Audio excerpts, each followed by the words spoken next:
no matter how distorted their bodies have become over the past few millennia. They share a destructive character, the ability to shatter their own boundaries, limits and skins, and expose themselves to whichever autoimmune virus that is out there to infect it. In my work with Jonas Staal, we have often referred to the current state of democracy as democratism, as an ideology of correct and efficient governmental administration, with multiple invisible hands in place.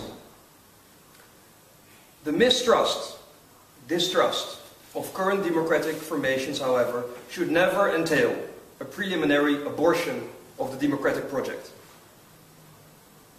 In a recent text, the philosopher Avital Wernel writes, and I quote, "Why is it that enthusiasm is off the table when democracy rises up for discussion?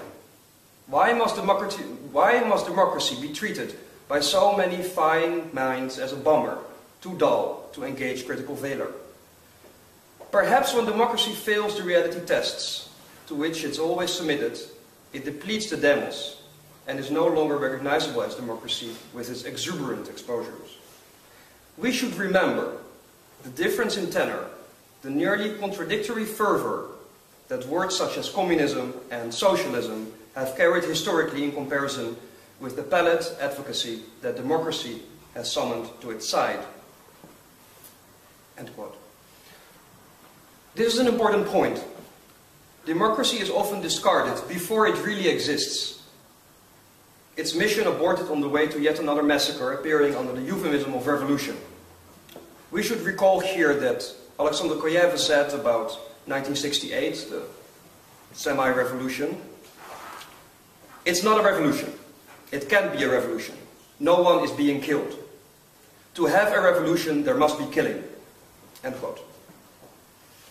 Democracy, on the other hand, has since its inception been built on the remains of tragedy, on the remains of killing, on the abolition of tragedy, in order to safeguard mankind to any future bloodshed. In this sense, democracy is truly anti-revolutionary, while propounding, however, a constant Umwertung aller Werte, including its own. The birth of philosophy has often been linked to the first state in the Western world, which formulated the democratic project, the Athenian Republic, the polis. And we may locate the birth of democracy precisely at the end of a series of tragic murders. Parents eating their children, sons killing their mothers, wives killing their husbands, which threaten to destroy an entire family to the last.